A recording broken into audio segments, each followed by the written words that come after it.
Welcome to the online learning modules for exercise prescription guidelines. This is the second of 4 modules that you will be watching. We ask that you do not look up any other materials in regards to the information that you are about to see. Feel free to take notes throughout if you would like. For more information on the topics covered in this module, please visit the host website of exerciseprescription.web.unc.edu. Thank you, and I hope you enjoy this module. This second module is on the American College of Sports Medicine's guidelines for resistance training.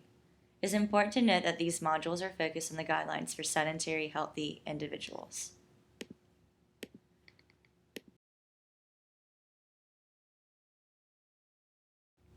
Now let's review from the last module what the FITT-VP principle is.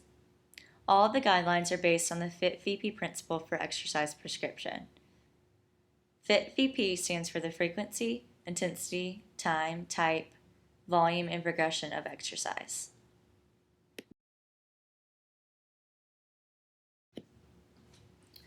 We are going to begin with the first letter of the FITT-VP principle, or the frequency of physical activity. The ACSM defines the frequency of physical activity as the number of days per week dedicated to performing physical activity. As you can see here, the ACSM recommends that healthy, sedentary individuals resistance train all major muscle groups 2 to 3 days per week. Major muscle groups refers to the muscle groups of the chest, shoulders, upper and lower back, abdomen, hips, and legs. At least 48 hours should separate training for the same muscle group.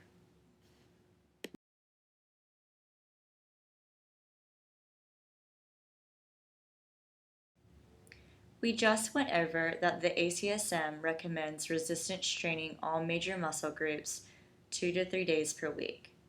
Now let's talk about how to achieve this in its relation to split versus whole body workouts.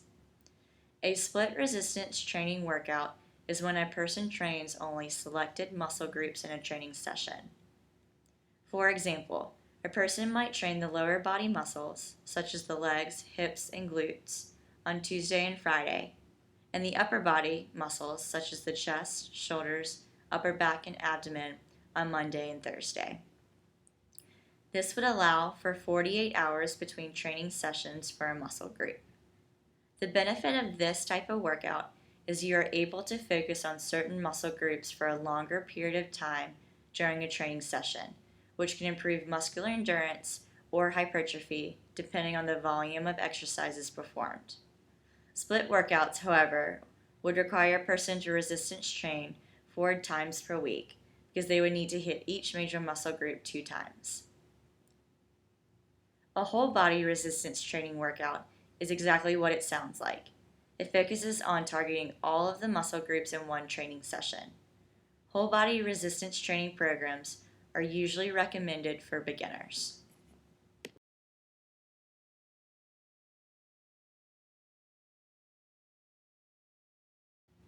Now onto the second category of the FITT-VP principle, or the intensity of exercise. In the previous slide, we said that the ACSM recommends resistance training 2 to 3 days per week for each major muscle group. Now we will look at the intensity that is recommended during these training sessions.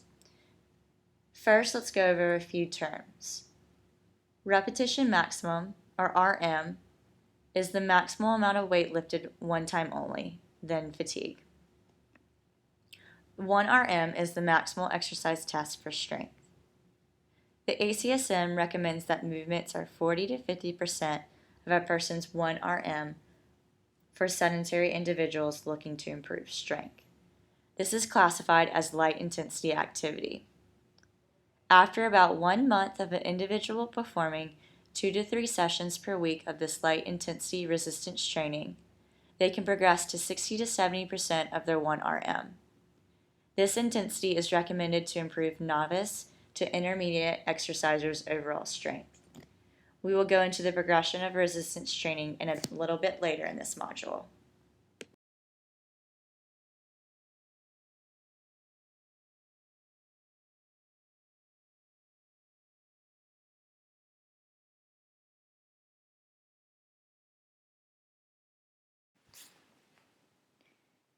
We just went over the recommendations for intensity based off a person's 1 repetition maximum, or 1 RM. Now let's look at how to determine that 1 RM. Again, a 1 RM is the maximum weight an individual is able to lift with good form through a full range of motion. Typically, the chest press and leg press exercises are used to measure the 1 RM for the upper body and lower body muscular strength, respectively. For this slide, we're going to look at the protocol for the bench press. It should be noted that the 1 RM tests increase the risk of injury because it tests the maximum amount of weight a person can lift for 1 repetition. Therefore, we're going to recommend submaximal testing to be performed to predict the 1 RM. So the equation and chart seen in this slide is from a study conducted by Matt Bryzecki from Princeton University. The citation for this article is at the end of this module if you're interested in looking into it. But the position for the 1 RM bench press is a person lays supine on a flat exercise bench with feet pointing forward and the back in a neutral position. A spotter should be used. To warm up, a person should complete 5 to 10 repetitions at a low resistance, followed by 1 minute rest. Then they should add 10 to 20 pounds, or 5 to 10% of the initial load, and perform 10 repetitions. They should then rest 2 minutes. Then they should repeat steps 2 through 3 until the person is unable to perform 10 repetitions with proper form, or due to muscular fatigue, so them choosing no longer to perform the exercise. Once they reach this point, they can then use the following equation, which is pictured at the bottom of your screen, to calculate their 1 RM.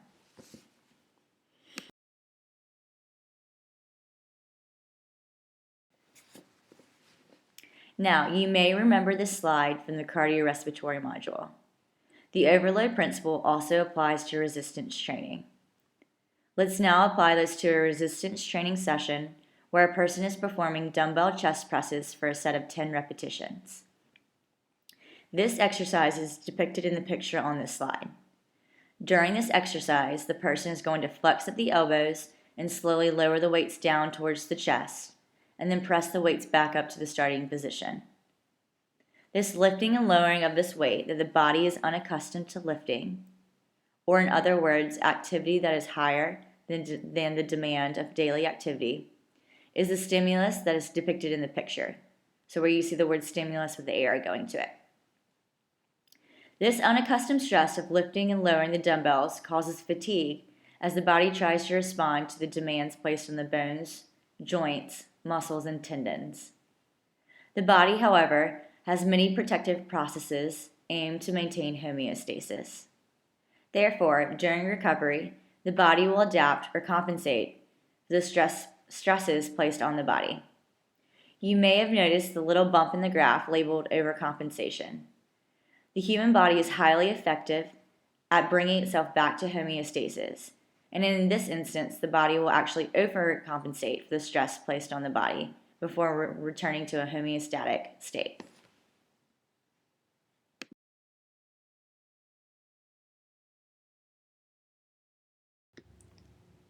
Let's now move on to the time component of the FITT-VP principle.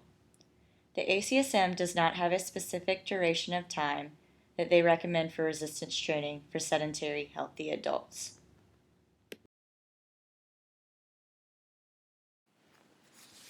Let's now look at the second T of the FITT-VP principle, or the type of recommended resistance training exercises.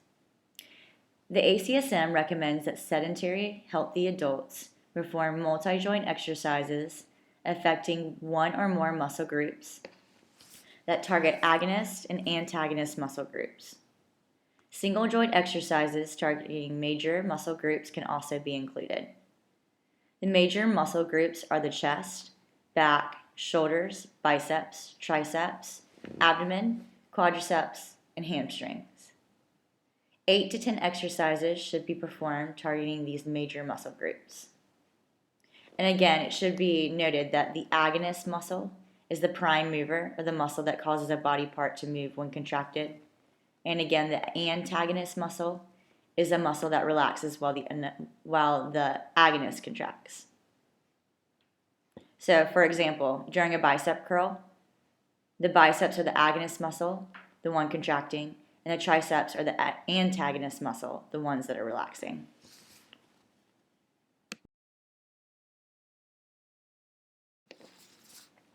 So here's a nice table with different types of resistance training exercises. And the table is broken into 3 different categories. So you have free weight exercises, pictured on the left. In the middle are machine-based exercises. And to the right are body weight exercises. And I know some of these terms might be unfamiliar to some of you, but I thought it was a good table to include to show you different exercises from the ACSM recommendations.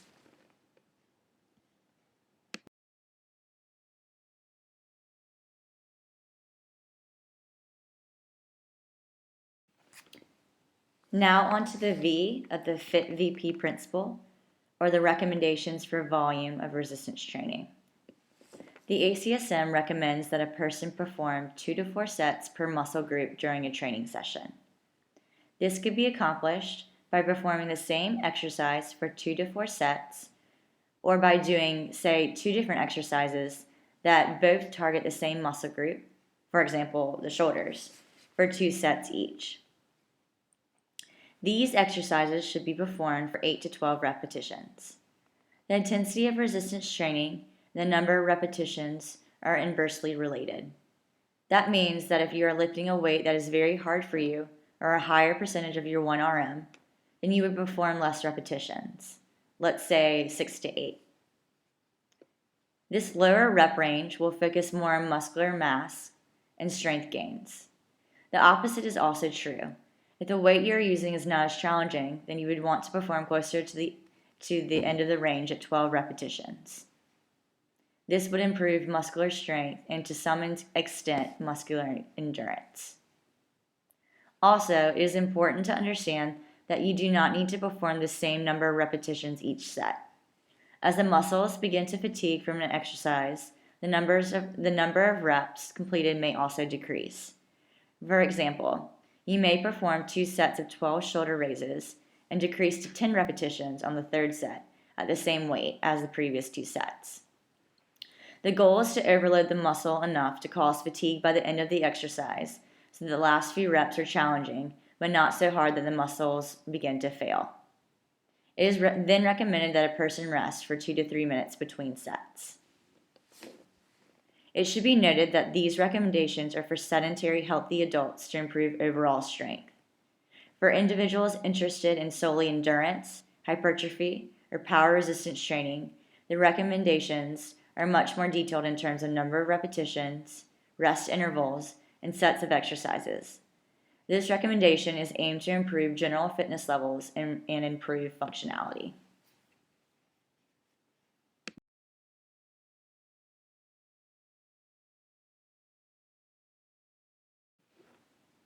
We are now on the last letter of the FITT-VP principle, or the progression of resistance training recommended. The ACSM recommends that resistance training should be progressed gradually in terms of frequency, intensity, or volume of the exercise. We're now going to look at the principles of overload, specificity, and variation. It should be noted that progression of exercise is highly dependent on the individual and how they respond to training.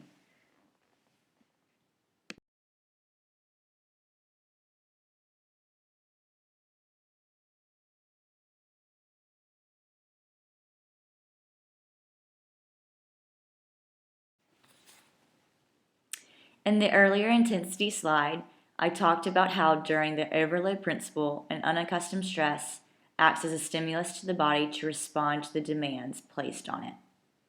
These unaccustomed demands cause fatigue, which the body compensates for during recovery in order to return to a homeostatic state. The principle of progressive overload states that the body must have a stimulus that is harder than a person is accustomed to, or in other words, an overload, in order to gain strength.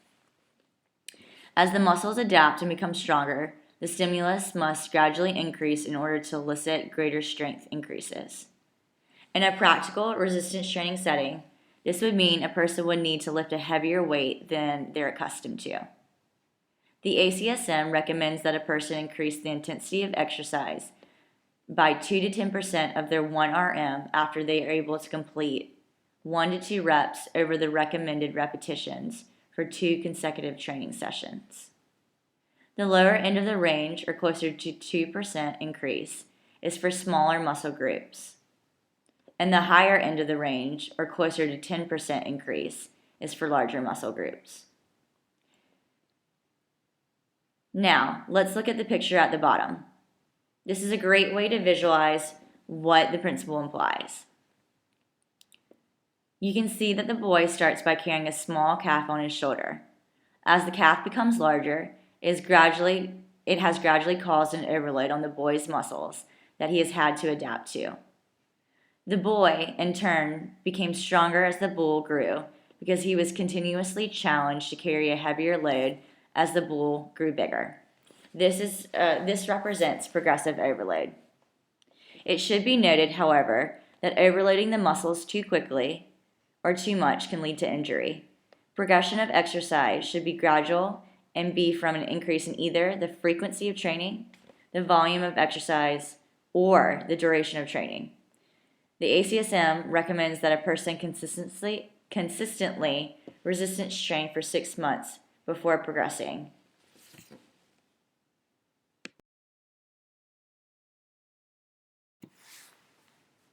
Let's look at the progression of resistance training in terms of specificity.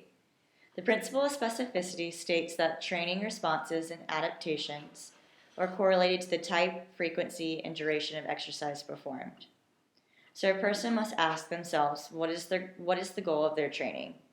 Because once they know their goal, they can then adapt their training in order to reach that goal by choosing different types of exercises, different frequencies and durations of exercises performed. So, for instance, a marathon runner or someone that runs long distances would train quite differently than, say, a bodybuilder or someone who's looking to gain a lot of muscle mass. So once a person establishes their goal of, say, being a marathoner or being a bodybuilder or whatever their goal may be, they can then choose appropriate types of exercises, an appropriate frequency of training, and an appropriate duration of exercises performed.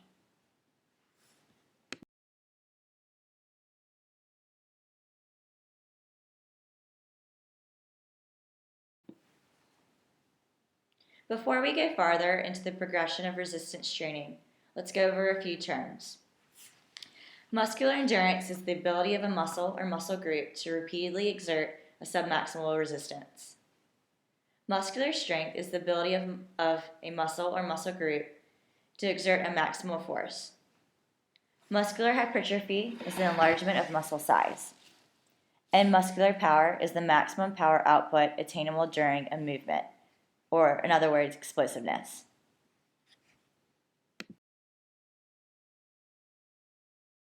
Now let's look at the progression of resistance training in order to increase muscular endurance. Again, muscular endurance is the ability of a muscle or muscle group to repeatedly exert a submaximal resistance.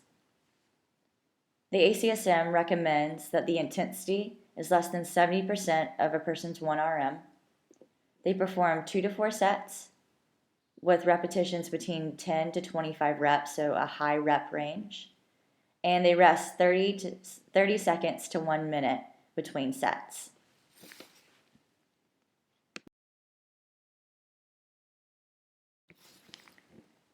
Now onto the progression of resistance training in order to increase muscular strength. So if someone really wanted to get stronger and that was their goal, the ACSM recommends that the intensity be 60 to 70% of their 1 RM, that they perform 1 to 3 sets with repetitions between 8 to 12, and they rest 2 to 3 minutes between sets.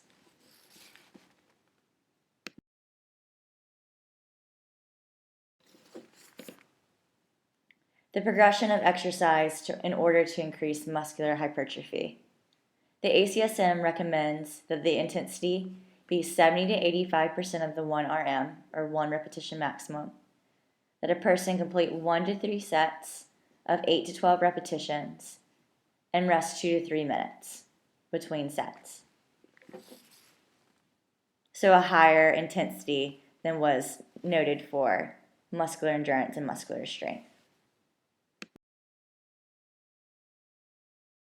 And finally, the recommendations for progression of resistance training if a person's goal is muscular power. The ACSM recommends that the intensity be 0, or body weight, in other words, to 60% of a person's 1 RM. That a person perform 1 to 3 sets of 3 to 6 repetitions and rest 2 to 3 minutes in between sets.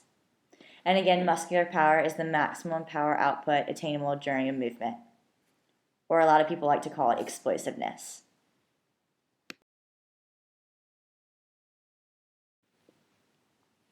Let's move on to an example comparing the 4 different categories we just talked about. So muscular endurance, muscular strength, muscular hypertrophy, and muscular power. So these could be 4 different goals that a person had.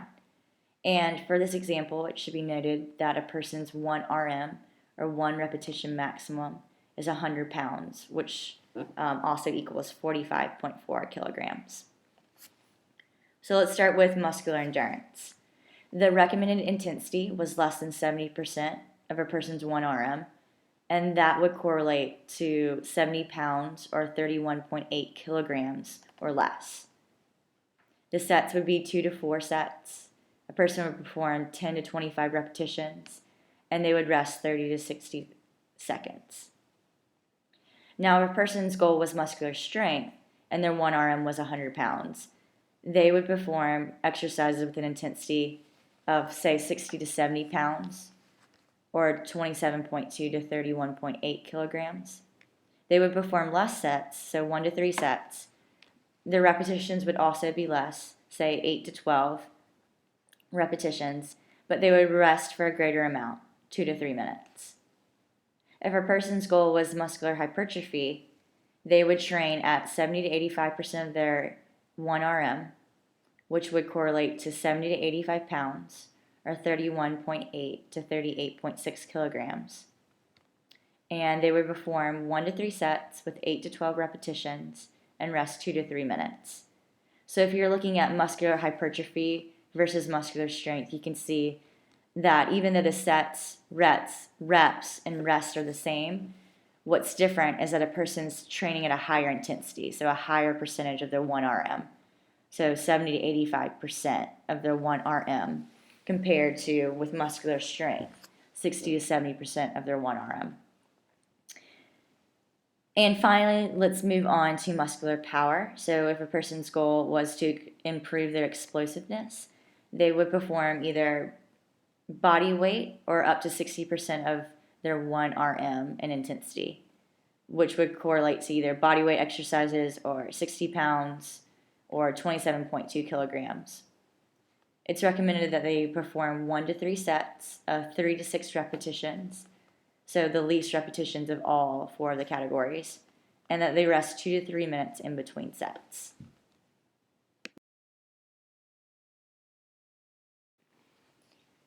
Finally, let's move on to the progression of resistance training in terms of variation. Resistance training sessions can be varied in multiple ways. A person could vary the type of movement they perform, so concentric versus eccentric versus isometric movements. They could vary the types of exercises they select in a workout. For instance, they could utilize more single versus multi-joint movements, or they could do exercises on unstable surfaces if they wanted to work their core or balance more. Or they could even utilize doing the same exercise, but using free weights versus machines. And finally, variation can come into play through periodization. And periodization is a training program that is broken down into smaller progressive stages.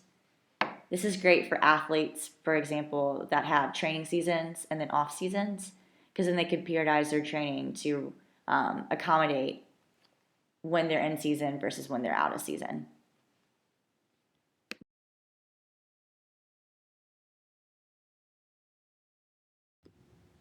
Here is a summary of the ACSM's recommendations for resistance training based on the FITT-VP principle.